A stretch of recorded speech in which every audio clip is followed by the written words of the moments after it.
Hello guys, welcome to my channel where stories filled with revenge, moral lessons and love are told. Before we dive in, make sure you like this video, share it with your friends, and subscribe to the channel so you never miss another story that might just change how you see relationships forever. I never thought my relationship with Marissa would end the way it did.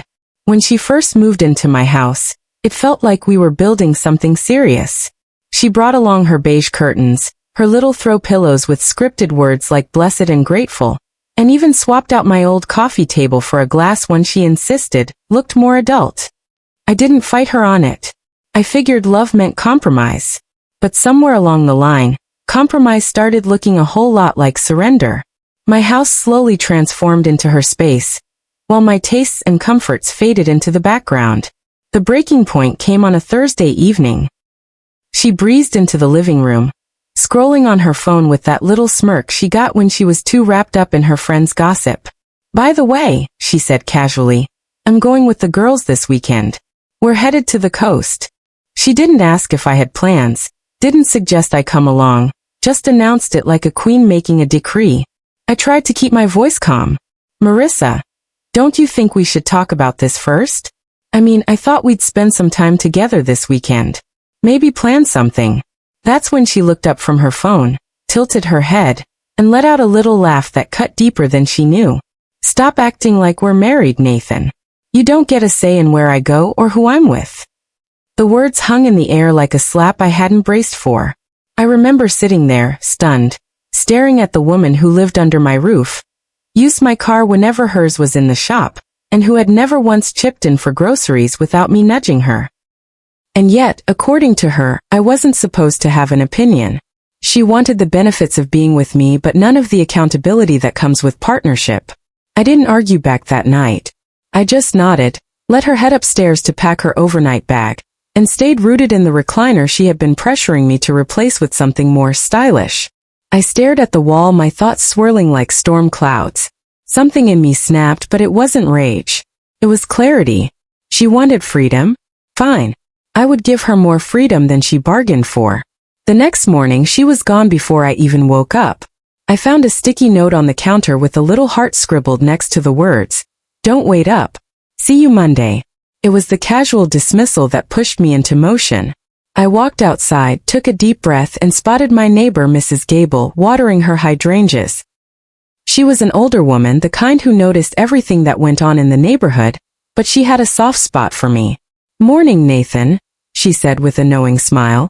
"Heading off to work?" "Not today," I replied, lowering my voice. "Actually, I've got a project in mind, and I might need your help keeping it under wraps." Her eyebrows lifted with curiosity, but she didn't pry. "Well, you just let me know what you need. I've seen enough of that girl's attitude to know you deserve better."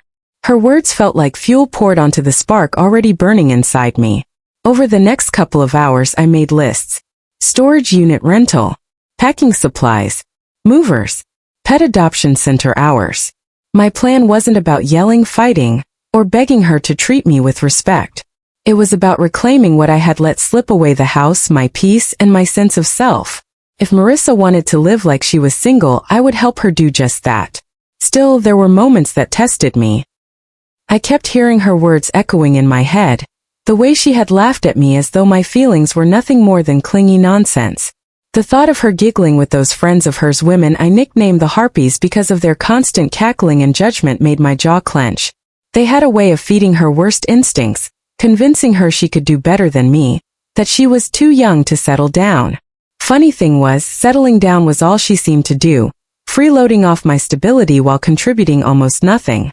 By Friday night, I had gathered everything I needed to set my plan in motion. I stood in the middle of the living room, taking in the beige carpet, the scented candles, the lifeless decor she had imposed on me. And I realized I didn't feel guilty. I felt ready. Ready to take back the life I had let her drain of color. Ready to breathe again in my own home.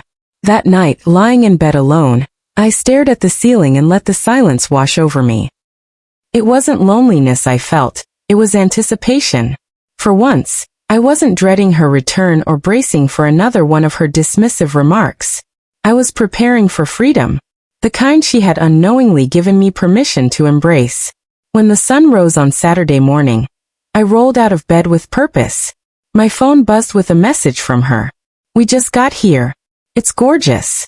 I wish you could see it, but you'd probably hate all the girl drama LOL." I didn't reply. I just smirked, tucked the phone in my pocket, and headed out the door. The wheels of my plan were already in motion, and there was no turning back. The moment Marissa's car had pulled out of the driveway and disappeared down the street, something inside me had shifted. It was as if her absence unlocked the air in my house, the stale heaviness she brought with her lifting into something sharper, cleaner, and alive again. I wasted no time, because the clock was ticking. I knew I had until Sunday night, maybe Monday morning, before she would come strutting back in, expecting everything to be exactly as she left it. But this time, she would walk into a different world. The first stop I made was to a nearby storage facility. I rented a large unit, paid for 3 months up front, and asked them to give me a sturdy lock and 2 spare keys. Driving back home with a trunk full of flattened cardboard boxes, rolls of tape, and a stack of bubble wrap, I felt like a soldier gearing up for battle. Except this battle wasn't going to be loud or bloody. It was going to be silent, calculated, and irreversible. Inside the house, I paused, scanning the living room that had once been mine. Beige rugs, pastel cushions, abstract wall art that looked more like a paint accident than design. Marissa had once called it, our little haven. But standing there now, all I could think was how none of it represented me. It was her imprint on my life, a claim she had staked without ever asking if I wanted it. I started in the living room, carefully but deliberately stripping the walls bare. Every photo of her laughing on my couch, every scented candle sheet arranged in a perfect triangle on the coffee table, every piece of cozy chic decor into the boxes they went. I worked methodically, taping them shut and labeling each one so she couldn't accuse me of throwing her belongings away. By mid-afternoon, I had 3 stacks of boxes towering like soldiers lined up for inspection. When I carried the first load to my car, Mrs. Gable spotted me. She put down her watering can and crossed the lawn with her usual brisk pace. "You weren't kidding, Nathan. You're really doing it," she said, her eyes scanning the boxes. I grinned. "Told you I had a project." She chuckled, shaking her head. "That girl won't know what hit her. Let me know if you need help. I can keep watch in case she comes back early." "Appreciate it," I said. And I meant it. It felt good to know someone was on my side, even if it was just a neighbor with a green thumb. By evening, I had cleared the entire downstairs. I sat on the bare couch frame I'd stripped off the floral slipcover she'd forced over it, and looked around at the empty shelves. For the first time in months, the place felt like mine again. The silence hummed with possibility. The next morning, I got up early and drove to the furniture store. The sales guy looked surprised when I told him I wanted a full leather recliner, sectional cup holders, charging ports, everything. "Going for comfort, huh?" he asked. "Going for freedom," I replied with a smirk.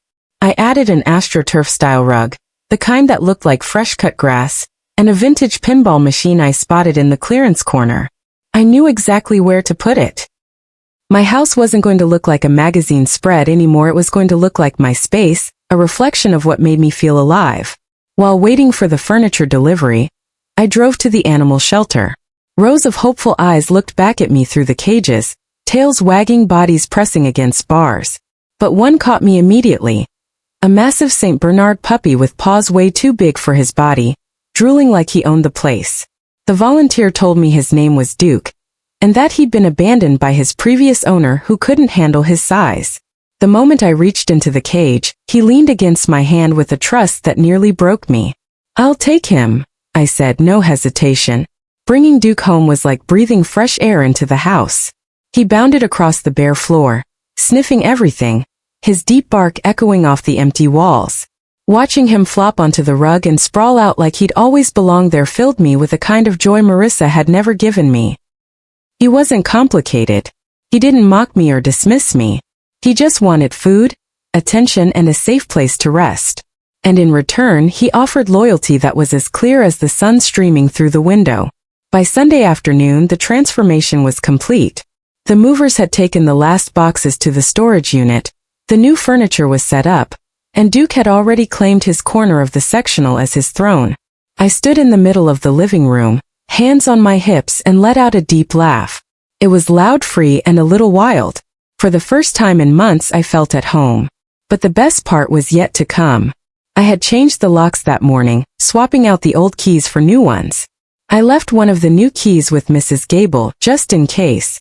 The final piece of the puzzle was sitting on the kitchen counter. A plain envelope with a storage unit key and the address written on the front. I planned to hand it to Marissa myself when she came storming back, entitled as ever. That night I sat on the couch with Duke curled up beside me, scrolling through my phone. Marissa's social media was full of smiling photos. Her in a sundress, cocktails in hand, laughing with the harpies. Caption after caption read, "Living my best life." And "Girls trip forever." I just smirked. Let her enjoy it. She had no idea what was waiting for her at home. I didn't feel bitterness as I watched her photos. I felt relieved. Relief that I wasn't trapped anymore, that I had taken her own words, stopped acting like we're married, you don't get a say, and finally acted on them. She didn't want me to be part of her decisions, so I made my own without her. It was the kind of revenge that didn't need shouting or fighting. It was clean, precise, and devastatingly effective. As I turned off the lights and headed upstairs, Duke following me with his heavy paws thudding against the steps, I couldn't help but smile. Tomorrow was Monday. Tomorrow the fun will begin. By Monday morning, Duke and I were already settled into our new rhythm. He was sprawled across the sectional like he owned it, drool pooling onto the cup holder, while I sipped coffee from my favorite mug, one Marissa had once mocked as tacky. I was calm, almost serene, because I knew what was about to happen. The storm was coming, and I had prepared every detail to weather it. It started around noon. The sound of her car screeching into the driveway made Duke leap to his feet, barking with the kind of protective growl that echoed through the house. I didn't rush to the door. Instead, I let her rattle the knob, shove her weight against the locked frame, and slam her palm against the glass. Through the window, I saw her face twist with confusion that quickly spiraled into anger. She knocked hard, shouting, "Nathan, open this door. What the hell is going on?" Before I could even move, Mrs. Gable emerged from her porch, wiping her hands on her apron, as though she'd been waiting for this exact moment. "Oh, Marissa," she said sweetly, almost with pity. "He changed the locks. You should have seen it. He redecorated the whole place. Got himself a dog, too. Big one." I stood behind the curtain, unseen, but I could see Marissa's jaw drop. She peered through the window and her eyes went wide at the sight of the recliner sofa, the green turf rug, and Duke trotting proudly into view like a knight guarding his castle. She looked horrified, as though the very soul of her haven had been ripped away. "Are you kidding me?" she screamed, pounding on the glass. "Nathan, you can't just do this." That's when I stepped into her line of sight. I didn't open the door. I just held up the plain envelope, pointed to it, and placed it on the porch outside. Then I locked eyes with her for one long, quiet moment before walking back into the living room. Duke barked once, a deep rumble that seemed to punctuate my silence. Her phone buzzed against the glass as she texted me furiously, but she didn't know I'd already blocked her number. All she got was the envelope with the storage unit address and key. That was all she needed from me now. Later that evening, the real theater began. Social media. Her friends, the Harpies, started posting cryptic statuses. Some men don't know how to treat a woman. Some people can't handle a strong queen. Marissa herself shared a long rant about how I had blindsided her, thrown her life into chaos, and left her homeless. She framed herself as the victim, the poor girlfriend whose ungrateful partner had turned cold overnight. But she underestimated me. That night I posted an album titled Before and After, The Great Reset. The first half of the photos were of my house the way she had left it, pale, lifeless, and stiff. The second half showed the transformation. Duke drooling happily on the new sectional, me grinning beside the pinball machine, sunlight bouncing off the ridiculous green rug that made the whole room feel alive. The comments poured in. People laughed, clapped, and shared the album with captions like "Best breakup revenge ever," and "This is how you reclaim your life." Even people who had once sided with Marissa started questioning her story. Public opinion shifted fast. Her attempt to paint me as the villain backfired spectacularly. By the end of the week, she had no choice but to move back in with her parents. Word got around quickly this city thrived on gossip, and soon enough, people weren't whispering about me. They were whispering about her. The woman who lost her home because she didn't respect the man she lived with. The woman who got replaced by a dog named Duke. A couple weeks later, one of the harpies, a friend named Lena, caught me outside while I was walking Duke. She stopped me with an awkward smile, tugging nervously at her jacket sleeve. "Nathan, listen," she said quietly. "I just wanted to say, I'm sorry." We egged her on. We told her she could treat you however she wanted, that you'd always stick around. "I didn't think you'd actually," she trailed off, glancing at Duke, who was drooling all over her shoe. "I didn't think I'd actually what?" I asked, arching an eyebrow. "Actually take her at her word," she said softly. "You did the right thing." I gave her a short nod and kept walking. I wasn't interested in apologies from her circle, but it was satisfying to hear the cracks in their bravado. They weren't laughing anymore. Months passed, and life became simpler. Duke grew fast, his paws somehow even bigger, and my house filled with the kind of laughter that didn't come from cruelty, but from joy. I hosted a few game nights with coworkers, even had Mrs. Gable over once to play pinball, while Duke begged for scraps at her feet. There was no tension, no mocking, no dismissive laughter at my expense. Just peace. Looking back, I realized that revenge doesn't always have to be destructive. Sometimes the sweetest form is simply holding people to their own words. Marissa told me I didn't get a say in her life because we weren't married. So I gave her exactly what she asked for. Her independence, her freedom, her single status restored. And in doing so, I got my own freedom too. As I sit here now, Duke snoring loudly beside me, I can tell you this. The best revenge I ever served wasn't loud or messy. It was quiet, precise, and final. I didn't need to break her things, shout in her face, or beg her to see my worth. I just needed to believe what she told me and act accordingly. Because sometimes, the most powerful thing you can do is stop fighting for someone who doesn't see your value, and start building a life that makes you smile when you wake up in the morning. And that's exactly what I did. Moral lesson. When someone shows you who they are, believe them. Love without respect is not love at all. And compromise without balance becomes surrender. What I learned from Marissa was simple. If a person wants freedom more than partnership, don't chain yourself to their discontent.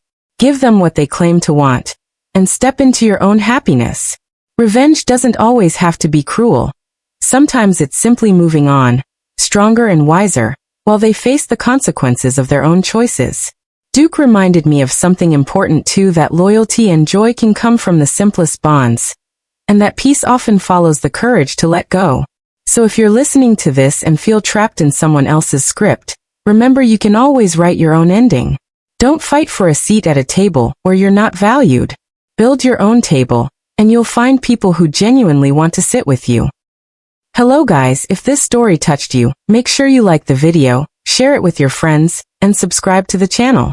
Drop your thoughts in the comments. What lesson did you take away?